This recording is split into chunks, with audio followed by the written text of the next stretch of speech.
heard about Bill 202? It's another poorly thought out NDP bill, just like Bill 6.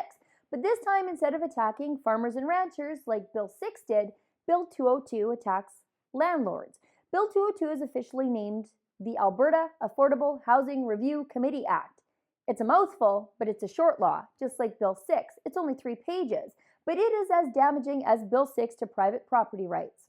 Bill 202 makes drastic changes, or could make drastic changes, to how you manage your rental properties, which in some instances may be the home you now live in if you have a tenant.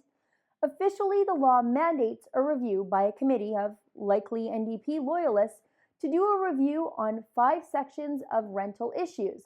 These include rent regulation, rent subsidies, security deposits, affordability of rental rates for the rental of mobile home sites, and affordability of home ownership and mechanisms to support affordability.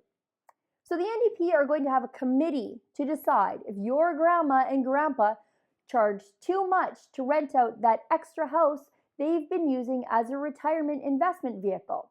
Now, isn't that between grandma and grandpa and their tenants, and not them, their tenants, and Rachel Notley and her entire caucus?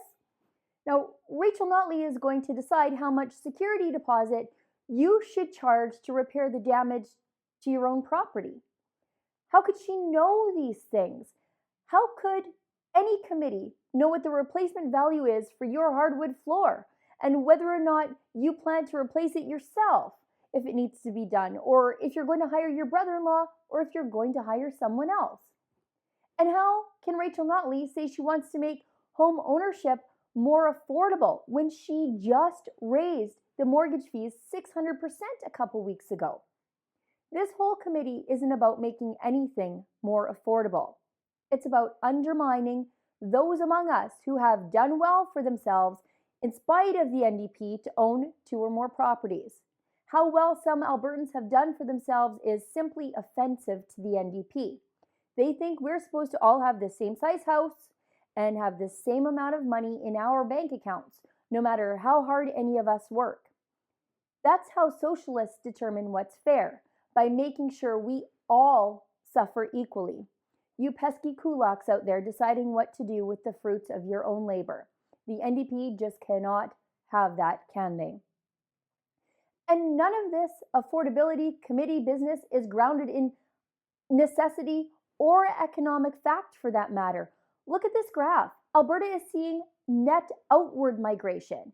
This is a troubling trend. In the last 3 months of 2015, Alberta actually had 977 more people move out of the province than moved in. This is a new trend for Alberta. It has a lot to do with our awful economy.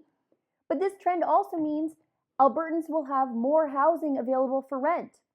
This will naturally cause a drop in the cost of housing. This is simple economics. We have more supply in housing than we have demand. This is something that you and I understand, but not a big government socialist like Rachel Notley and her caucus. Bill 202 is just like Bill 6.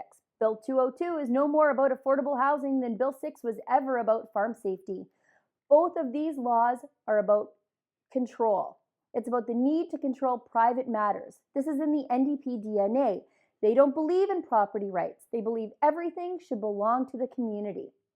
They don't believe in the market setting the value of goods and services that you as a private citizen are trying to sell. In this case, it's housing. This is the NDP. A good chunk of their caucus lived with their parents before they were accidentally elected last year. But now they think they know what's best for property owners in Alberta? I don't think so.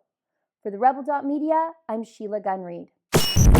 Thanks for watching. Click here to never miss a Rebel update. Want even more of the Rebel? Well, click here to become a premium member.